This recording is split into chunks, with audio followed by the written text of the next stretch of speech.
Someone like you couldn't possibly work from home. Low education is just the worst. Julie relentlessly spewed words that tore down my character. She doesn't even know that the $1,500 we send her every month comes from my earnings. And yet, she has the nerve to humiliate me like this in front of others.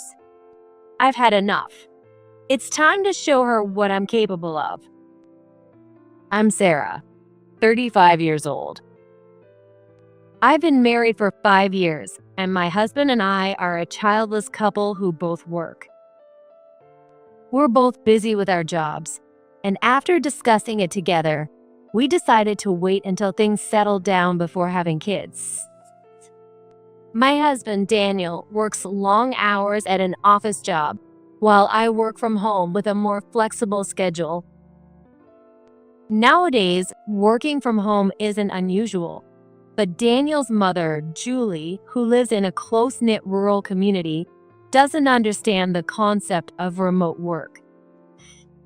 No matter how many times I explain that there are plenty of people who work from home these days, she just doesn't get it. Julie thinks I'm a lazy bum living off Daniel's paycheck without contributing or having children. We send Julie $1,500 every month, but she assumes all of it comes from Daniel's income. There's no way we could manage a $1,500 monthly allowance solely on Daniel's salary.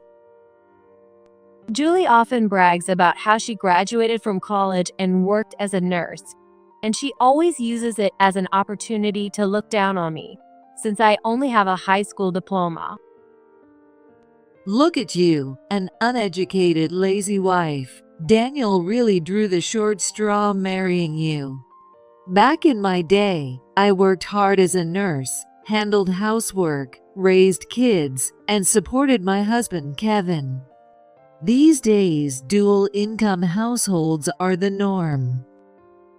You don't have kids, you neglect housework, and you laze around every day. Must be nice. Julie, I've told you countless times that I do work.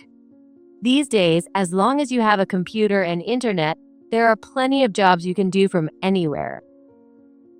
Someone like you couldn't possibly work on a computer. Low education equals low capability, after all.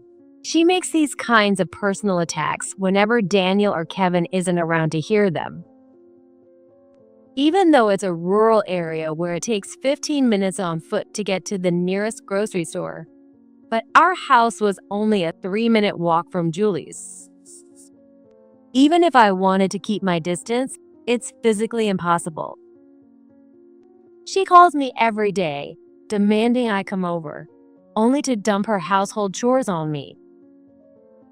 If I ignore her calls, she barges into my home uninvited, snoops around the house, and complains about everything she finds. And so today, once again, I have no choice but to head over to her place. It's pouring rain today, making my steps feel even heavier than usual. The moment I arrive at Julie's house, she starts barking orders.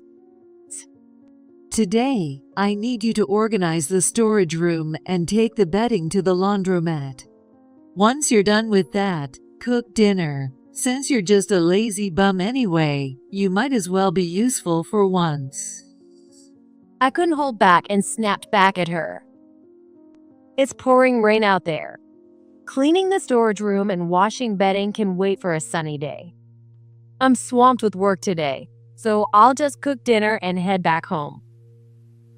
Work, please. I peeked into your house the other day, and you were just playing on your computer. Wait, you spied on my house. It's Daniel's house, so is his mother. I have every right to look. Now hurry up and get started. I'm meeting some friends from my nursing days for lunch. I'll be back by evening, so make sure everything's done by then. Julie climbed cheerfully into her freshly washed, gleaming car. It was my car. Someone like you who never leaves the house doesn't need a car. I'll put it to good use," she declared, acting as though it was hers. Of course, I was the one who had washed it. Knowing it would rain today, I deliberately washed it yesterday. But as soon as Julie started driving, she sped right into a puddle in front of the house, splashing water everywhere and ruining all my efforts in seconds. Julie's husband, Kevin, retired once, but is now working again on a rehire basis, so there's no one to stop her bad behavior during the day. I've thought about confronting Julie, but if I did, she might start harassing me, verbally abusing me, or spreading false rumors about me to the neighbors. I've wanted to talk to Daniel about it many times, but he's always exhausted from his demanding job, and I didn't want to burden him with more worries. In the pouring rain, I cleaned the storage room and took the bedding to the laundromat. Once that was done, I continued cooking dinner, still in my wet clothes and with damp hair. Julie had told me to prepare at least 5 dishes plus soup, so I shivered in the cold as I worked. Since Julie doesn't allow the use of heating while she's out, I was chilled to the bone. By the time I finished everything, it was already past 3 p.m. I tried to leave before Julie returned, but my timing was off, and she came back just as I was about to go. "Well, look at you soaking wet." Julie smirked as she took in my miserable state. Then she turned her attention to the food I had laid out on the table. "Did you cook all this while dressed like that? How disgusting. There's no way I'm eating this." With that, she threw all the food into the trash. I was stunned by her behavior, but she wasn't done. "Food made by someone looking like that is revolting. Lazy bums like you don't even bother to take care of their appearance. Now clean the dishes and get out. I'll just order delivery tonight." With those words, Julie retreated to her room. As I washed the dishes, tears streamed down my face, a mix of sadness and frustration at seeing all my hard work go to waste. One day, after many similar incidents, I found out there was going to be a neighborhood meeting at Julie's house, and of course, the preparations fell to me. While I was busy in the kitchen, rushing to prepare food and drinks, Daniel offered to help. But Julie quickly intervened. "It's your day off, Daniel. You should just sit and relax." She grabbed his hand and pulled him away from me. Then, after returning to the kitchen, she leaned in close to whisper in my ear. "Someone as clueless as you doesn't belong at the table with us. If you embarrass yourself, Daniel and I will be humiliated." I brushed off Julie's harassment, silently continued cooking, and stayed hidden in the kitchen. It seemed like both the neighborhood association members and Julie had gotten quite tipsy. From the living room, I could hear Julie's cheerful laughter echoing. Daniel and Kevin, who love kids, were playing with the neighborhood children in the yard. When I went to the living room to clear the empty plates, the head of the neighborhood association, John, spoke to me. "Why don't you sit down and have something to eat?" I couldn't exactly tell him that Julie had forbidden me from eating with everyone, so I forced a polite smile and replied, "Thank you." Feeling grateful that someone cared enough to notice, I was gathering the empty plates when I accidentally knocked over John's glass.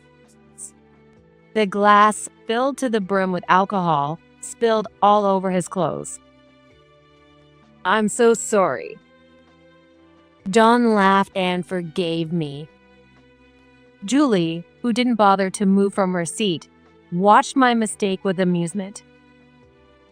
She continued to be the life of the party, happily mocking me and bragging about herself. I'm so sorry for all the trouble. She's such an ungrateful daughter-in-law. She spends all day playing on the computer, doesn't do housework, doesn't work, and just stays cooped up in the house. The place is such a mess that I have to come over every day to help her manage her life. She even threw away the food I made. I guess it just didn't suit the younger generation's taste. And the other day, she made me take the bedding to the laundromat in the rain. It was such a hassle. The bedding got wet, and she yelled at me like crazy. I thought she was going to hit me, but compared to her, Daniel is such a wonderful, dutiful son who sends me money every month. Fueled by alcohol, Julie's voice boomed across the room as she spewed lie after lie. Hearing her baseless accusations and self-pity, a surge of anger began to rise within me. I had finally reached my limit. I might have been able to tolerate her harassment toward me, but I couldn't forgive her for spreading lies to the neighbors and trying to paint herself as the tragic heroine. There's no way I'm letting her get away with this any longer.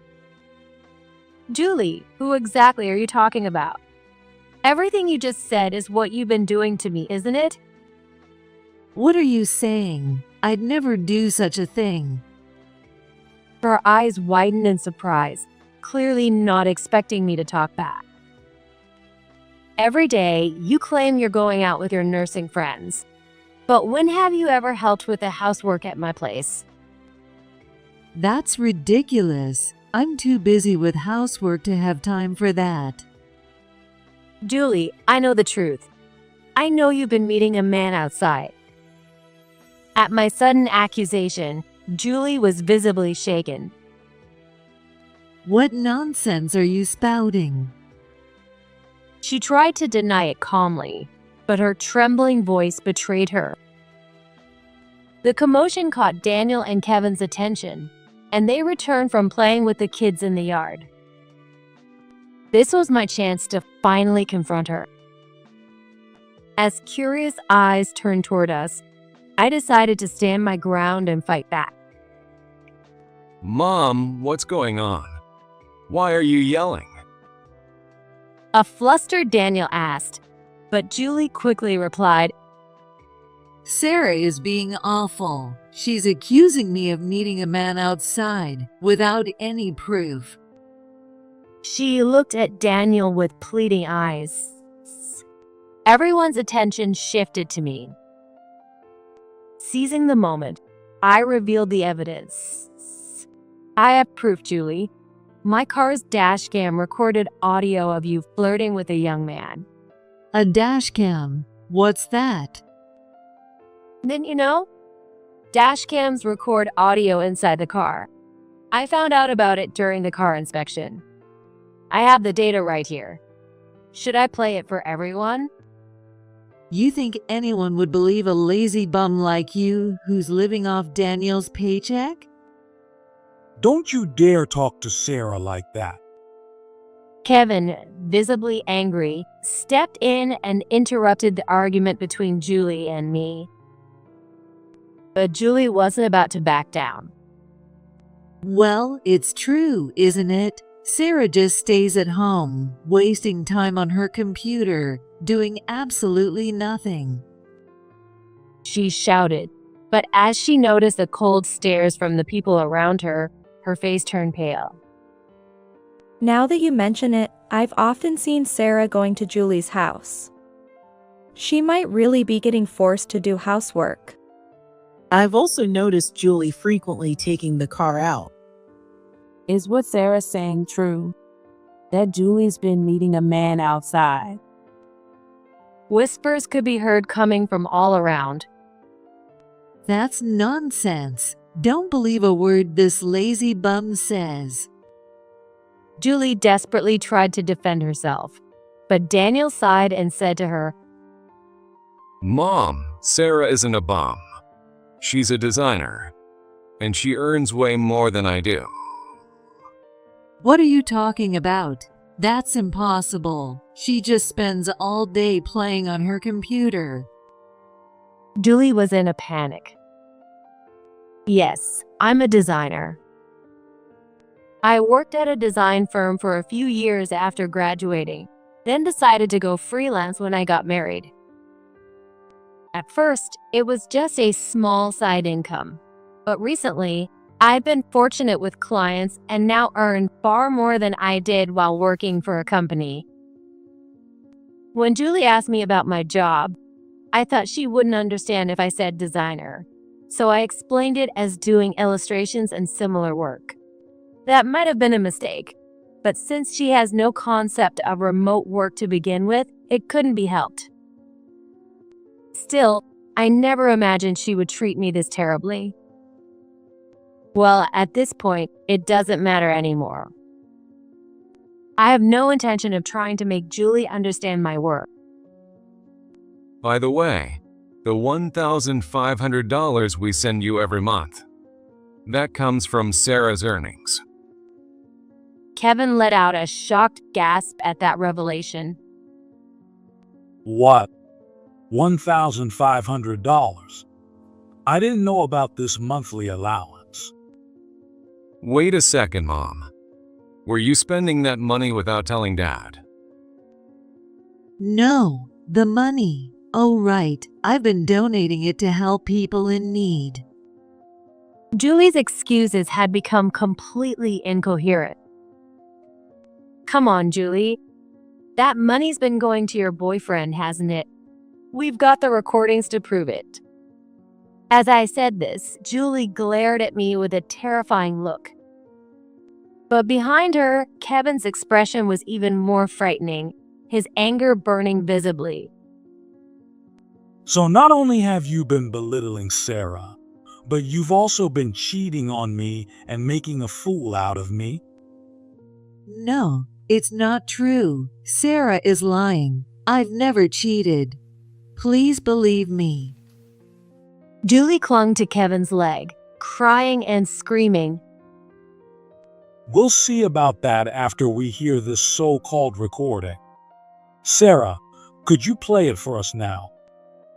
Stop. Please don't play it. Julie was almost hysterical. Quiet. What are you so afraid of us hearing?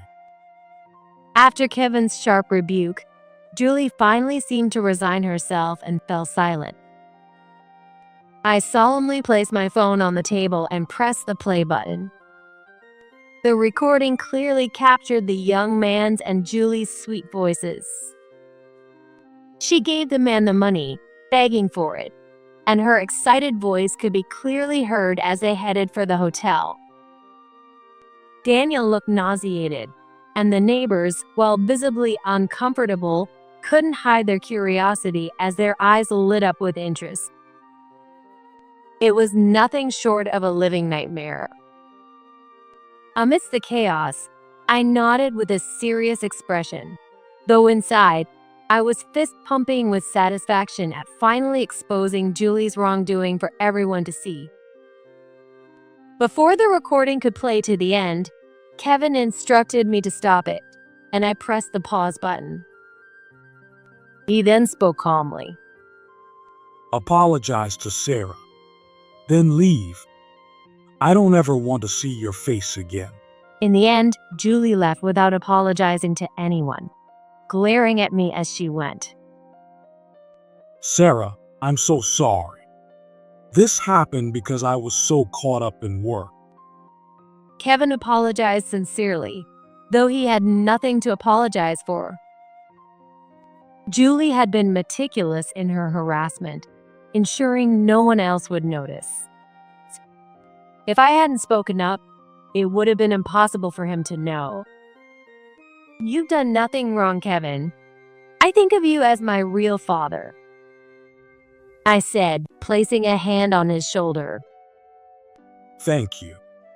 I'll take care of everything from here. I won't let her have her way anymore. And to everyone here, I deeply apologize. With that, Kevin followed Julie out the door. The neighbors who had witnessed the ordeal looked relieved that the drama had finally come to an end. They poured me a drink and offered words of comfort. I shared everything that had happened without holding back, and I ended up having a surprisingly enjoyable time with them. A few months later, Kevin and Julie ended up getting divorced. Julie's affair was with a young man who worked at a nightclub, and having fallen for his sweet talk, she not only spent the $1,500 monthly allowance I provided, but also dipped into the savings she had set aside for her retirement. Julie, with nowhere else to go, now lives in a cheap apartment in a neighboring state. She works part-time at a convenience store while struggling to pay alimony to Kevin and repay the savings she squandered. But why is she working part-time at a convenience store? If she was a nurse, she could probably work at a hospital. I asked Kevin. She said she was a nurse. She just worked at a store that hospital staff would shop at. She's always been someone who exaggerates and tries to keep up appearances. Kevin sighed. As for me, I'm now living comfortably, free from anyone interfering with my work or pushing unfair housework onto me. Every 3 days, I go to Kevin's house to help with housework, and he always shows his gratitude. Daniel's workload has significantly eased, and just as he was freed from the grind, we found out that I'm pregnant. Both Daniel and Kevin, along with our neighbors, have been incredibly supportive, helping out and looking after me during this time. Being able to leave the past behind and feel this way now is thanks to the happiness and fulfillment I found in my current life. From now on, I want to cherish our unborn child, Daniel, Kevin, and the wonderful neighbors around us, and enjoy a peaceful and joyful life together.